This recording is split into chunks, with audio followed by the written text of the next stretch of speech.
This is a government-sponsored public viewing of episode 130 of Dragon Ball Super, and over 15,000 people showed up in Ciudad Juarez, Mexico. People were cosplaying, they had food, the Spanish voice actors for Goku and Vegeta were even there live dubbing the entire thing. And this event even caused a diplomatic crisis between the Mexican and Japanese government. The Japanese embassy even echoed concerns about illegal screening, but a deal was eventually reached between the two. These are public viewing events that pop up all over Mexico for the second to last episode Dragon Ball Super. And if you haven't caught on just yet, Dragon Ball has a massive following in Latin America, and this is especially true when we're talking about Mexico. You can say that Latin America is pretty crazy about Dragon Ball. This is especially true in Mexico, where people celebrate Goku as a cultural icon. Some sources even claim that cartel activity falls for about 2 days after the release of a new episode, and there are even Dragon Ball Z parades in rural Mexico. They honored the series creator Akira Toriyama when he passed in March of 2024.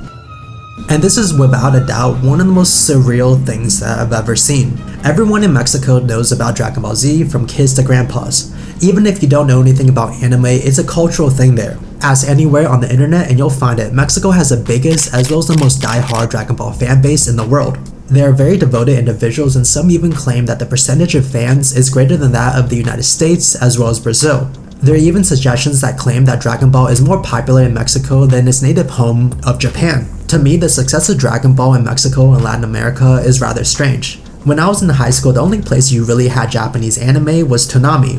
In America, anime has only become mainstream recently. Netflix and other platforms bet on big animated shows in 2021.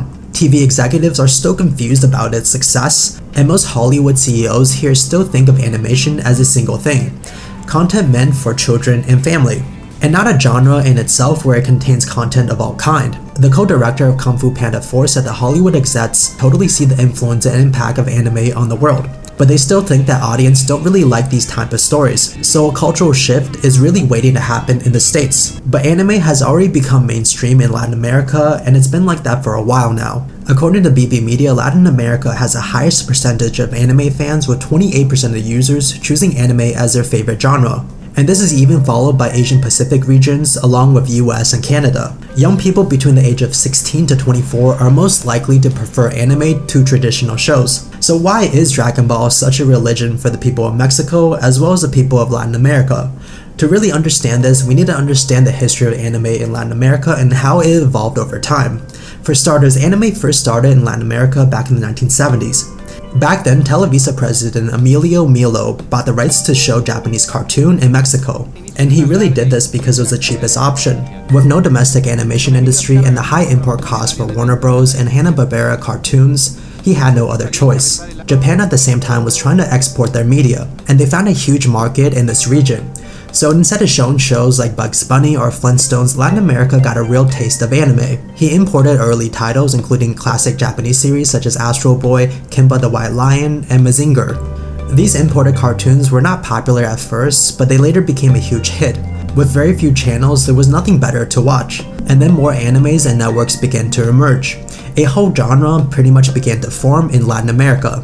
And if you ask the older generation in Latin America, they'll most likely remember characters such as Heidi, Marco, and Candy. The rush to show the best anime was now a thing. TV Azteca aired classic series like Sailor Moon, Televisa imported Ranma 1/2, but the biggest hit of all was Dragon Ball. It first arrived in 1996 and quickly became Mexico's favorite anime. Latin American Spanish dubs let audience in Mexico enjoy the show without subtitles. This really boosted its popularity. As a result, many Latin American countries saw a wave of Japanese animations during this period. Dragon Ball Z really led the charge. Spanish and Portuguese dubbing was by far superior to other dub animes. The voice acting was powerful as well as memorable. Needle! Con inyecciones! In the US, anime is heavily censored and altered to fit the local sensibility, while in Latin America, no such thing was necessary. The iconic performances match and even enhance the series' emotional depth. Fans often cite Mario Castaneda's voice as a key to the series' charm. He voiced Goku in the Latin American Spanish version. Castaneda's passionate portrayal of Goku became iconic. As a result, fans struggled to accept other voice actors in different versions.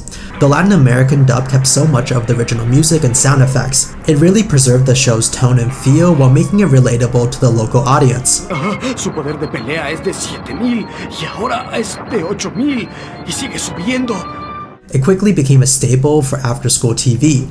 Broadcasting networks in Mexico, Argentina, and Brazil introduced Dragon Ball Z to kids. The series aired to free-to-air TV, so it's reachable to a wider audience. Unlike premium cable shows, Dragon Ball Z reached everybody, not just those who had money for cable. Its presence on the mainstream channel made it actually a cultural experience shared by millions. The series had long, drawn-out battles that spanned multiple episodes. The show's rising stakes and emotional release matched the region's love for drama, so the show itself was very appealing. Children across the regions would rush home to catch the latest episode.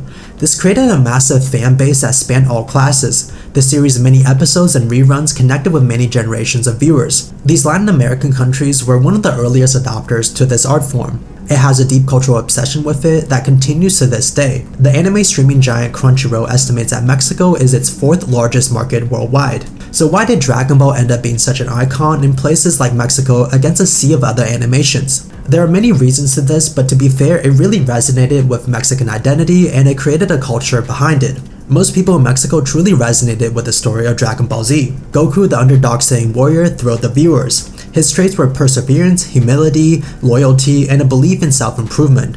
His humble beginnings and a drive to push to his limits resonated with the audience. They relate to his story of overcoming adversity. Latin American countries often struggle with social as well as economic issues, and people saw Goku as a symbol of hope and determination.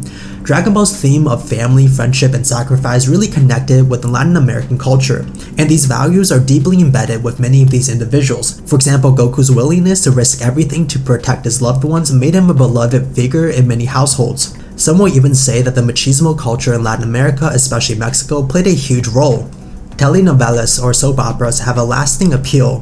They feature macho male leads and glamorous females and melodramatic tales. This created a taste for characters like the brawny Goku and his friends. Goku is a buff man's man, he loves his family, returns to the land of the dead once in a while, and adheres to his strong desire for duty. It's basically powered up muscle heads at supersonic speeds, duking it out. They're shooting lasers and blowing up planets, and what's really not to love? And if you really think about it, the Mexican audience love high-energy sports, like soccer and wrestling. They emphasize competition and the dramatic stories. And Dragon Ball Z's epic battles with their powerful techniques and grand transformations fit a craving for action. And watching Dragon Ball is not just a thing that you do at home by yourself. It's also a social activity. Malls in Mexico play Dragon Ball in the food courts. Friends and siblings and even parents would gather together around the TV to watch the latest battle. And this shared viewing experience helped viewers bond with the show. It really became a nostalgic cultural landmark for many. And as these children grew into adults, Dragon Ball became more than just an anime. They grew up with it. Goku became a figure representing their childhood. Nostalgia kept the series popular even into the 21st century. Adults passed their love for the show to the next generation. Even in the internet age, memes and social media have kept Dragon Ball relevant. Goku and other Dragon Ball character memes are now an online staple. They have cemented the series in the public mind. Memes, jokes, and viral video about Dragon Ball have kept it alive for the new generation. They engage with the series in a modern way, decades after the original run. For example, Goku's catchphrases and his power-up scenes are often referred to in online discussions. They also blend humor with nostalgia. His transformation into Super Saiyan is also a popular topic. These memes show Dragon Ball's long-lasting impact. They also connect with older as well as younger fans, keeping the series' legacy alive. Dragon Ball is dominant in Latin America, in particular Mexico. Its success comes from its accessibility, cultural resonance, and community engagement. The show's theme of perseverance, family, and self-improvement really resonated in this region. And Goku became more than just a character, he became a symbol for hope, strength, and unity. Even decades after the original airing, Dragon Ball is still a beloved cultural touchstone in Latin America. Its fan and nostalgia have kept the legacy alive. Thank you guys so much for watching this video. I hope you guys found this interesting. And the next video I'm going to do is why the Washington Wizards have so many fans on Weibo, a Chinese Twitter-like app. If you're interested in such a topic, make sure to follow and subscribe for more, and thank you guys so much for watching this video. And I'll see you guys again next week.